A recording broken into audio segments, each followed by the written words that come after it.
Bismillahirrahmanirrahim. Assalamualaikum warahmatullahi wabarakatuh. Let me introduce myself. My name is Arfila Khalafadunisa.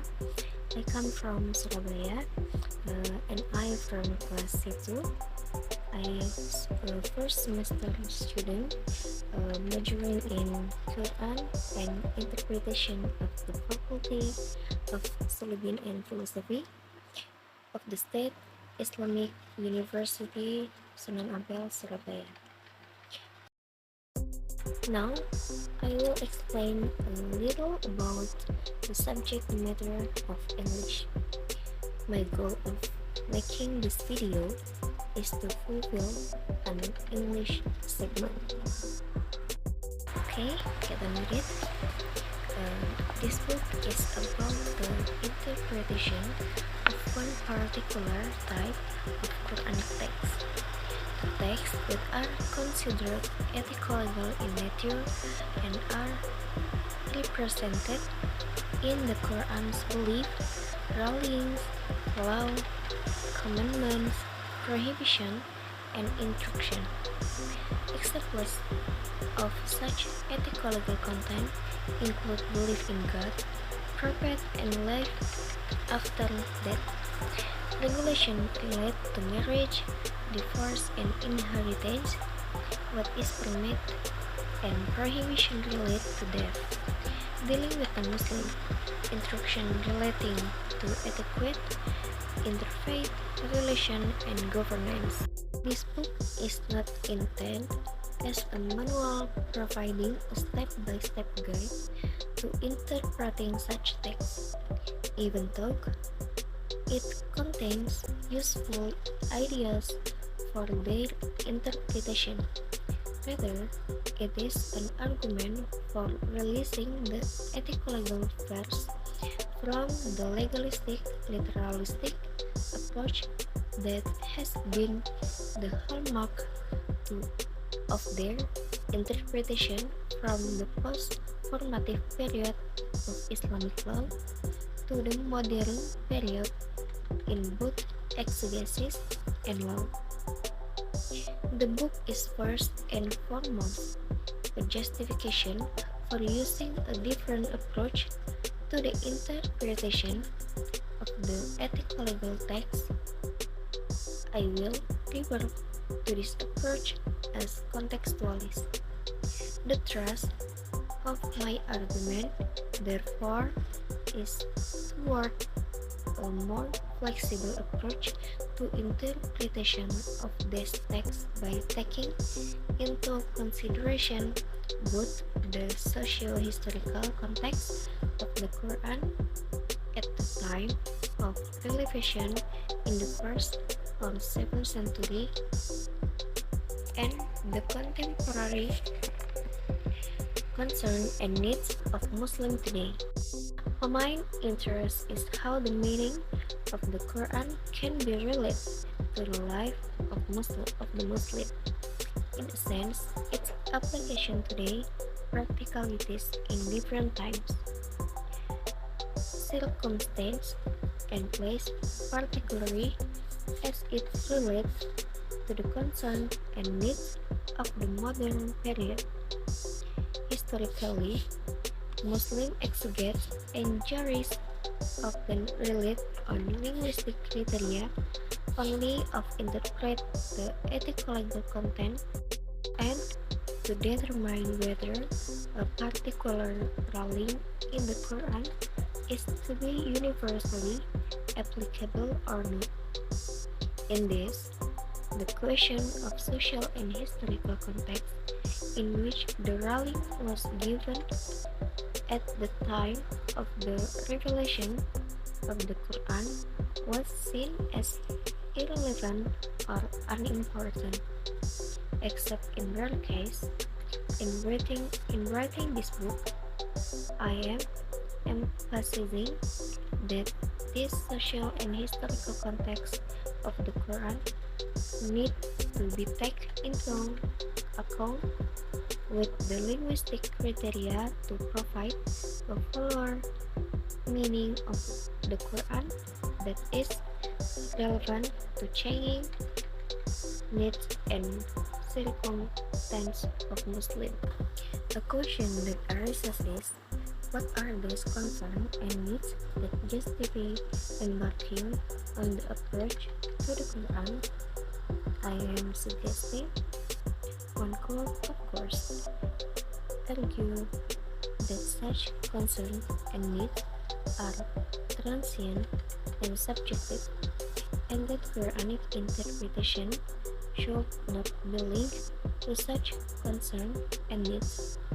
However, my position is that the approach making change in the world over the past 150 years have affected Muslims as well as non-Muslim and altered significantly how we see the world. These changes are enormous: globalization, migration, scientific and technological revolution, space, space exploration, archaeological discoveries, evolution and genetics, public education and literacy, to name a few. We must add to this an increased understanding of the dignity of the human person, greater interfaith interaction, the emergence of nation states, and gender equality. This change, perception, and institutional structure have had repercussions for law and governance. Moreover, today, the destiny of individuals and communities is bound with that of other people who may or may not share their beliefs, value, norm, and understanding. In short, the contemporary world is vastly changed from the one our forefathers knew. This requires effort from people of all faith to look at how their worldview, tradition, teachings, rules shape the believers today. One of the clearest illustrations of the need to rethink the interpretation of the ethical legal content of the Quran can be found in the predicament of Islamic law to present and pick. The reality is that many of the interpretations that functioned as law in the pre-modern period are no longer considered viable, except by a relatively small number of Muslims. Only in essential beliefs, certain ethical and moral norms were clearly planned out halal and haram. Guidelines and limited areas of family law is their consistent practice and tradition. Even in the stricter, more conservative Muslim countries, such as Saudi Arabia, their legal system are significantly different from pre-modern legal regimes that were based on strict rules. Their laws and legal system incorporate many features that would be alien to pre-modern Islamic legal system, such as institutional structure that are premised on European court structure. More broadly, the nation-state exists without reference to Islamic such or nation. Much of the rest of Islamic law, as it exists in standard fiqh work, is now generally ignored in most of today's Muslim societies. In the area of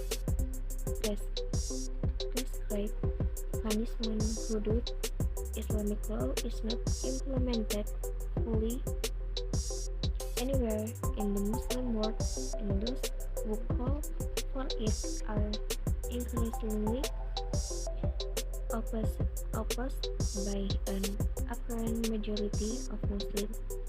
Even in the area of family law, the emphasis of gender equality means that new status are being. Buku ini adalah tentang interpretasi dari satu jenis teks Al-Quran. Teks-teks yang dianggap etis hukum di alam dan diwakili dalam keyakinan Al-Quran.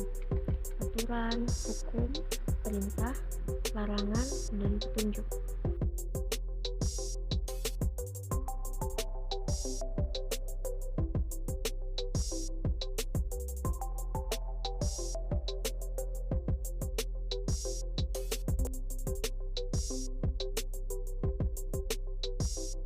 Apa yang diperbolehkan dan dilarang, perintah-perintah yang berkaitan dengan puasa, belanja, jihad, dan hudud. Lalu larangan terkait pencurian, berurusan dengan non-muslim, petunjuk ataupun petunjuk yang berkaitan dengan tata krama, hubungan antar agama, dan pemerintahan. Buku ini tidak dimaksudkan sebagai manual yang memberikan panduan langkah demi langkah untuk menafsirkan teks-teks tersebut, meskipun berisi ide-ide yang berguna untuk interpretasi mereka, melainkan argumen untuk melepaskan ayat-ayat etik hukum dari pendekatan legalistik literalistik yang menjadi ciri khas penafsiran mereka dari periode pasca formatif hukum Islam ke periode modern, baik dalam tafsir maupun hukum. Buku ini adalah yang pertama merupakan pembenaran untuk menggunakan pendekatan yang berbeda dalam penafsiran teks-teks etis hukum. Saya akan menyebut pendekatan ini sebagai kontekstualis. Oleh karena itu, argumen saya mengarah pada pendekatan yang lebih fleksibel untuk penafsiran teks-teks ini dengan mempertimbangkan baik konteks sosiohistoris Al-Quran pada saat wahyu di abad pertama atau abad ke-7 dan keprihatinan kontemporer dan kebutuhan umat Islam saat ini. Minat utama saya adalah bagaimana makna Al-Quran dapat dikaitkan dengan kehidupan umat Islam dalam arti penerapannya pada praktik sehari-hari, keadaan, di waktu, keadaan, dan tempat yang berbeda, terutama yang berkaitan dengan kepentingan dan kebutuhan modern.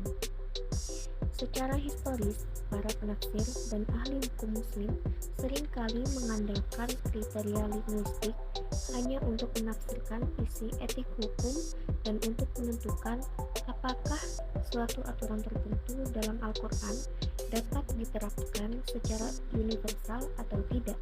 Hal ini persoalan konteks sosial dan sejarah di mana putusan diberikan pada saat turunnya Al-Quran dipandang tidak relevan atau tidak penting, kecuali dalam kasus-kasus yang jarang terjadi. Dalam menulis buku ini, saya menekankan bahwa konteks sosial dan sejarah Al-Quran dengan kriteria linguistik untuk memberikan makna yang lebih lengkap dari Al-Quran yang relevan dengan perubahan kebutuhan dan keadaan umat Islam. Sebagai sebuah pertanyaan yang muncul adalah, apa keprihatinan dan kebutuhan yang membenarkan memulai pendekatan terhadap Al-Quran yang saya sarankan? Tentu saja orang bisa berargumen bahwa perhatian dan kebutuhan semacam itu bersifat sementara dan subjektif, dan bahwa penafsiran Al-Quran tidak boleh dikaitkan dengan perhatian dan kebutuhan semacam itu. Namun, posisi saya adalah bahwa zaman yang membuat perubahan di dunia selama 150 tahun terakhir telah mempengaruhi umat Islam serta non-Muslim dan mengubah cara kita melihat dunia secara signifikan. Perubahan ini sangat besar.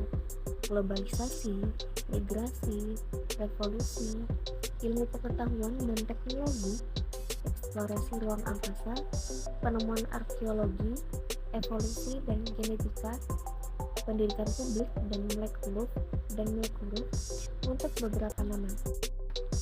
Kita harus menambahkan pemahaman yang meningkat tentang martabat pribadi manusia, interaksi antar iman yang lebih besar, munculnya negara bangsa, dan konsep kewarganegaraan yang setara dan kesetaraan gender.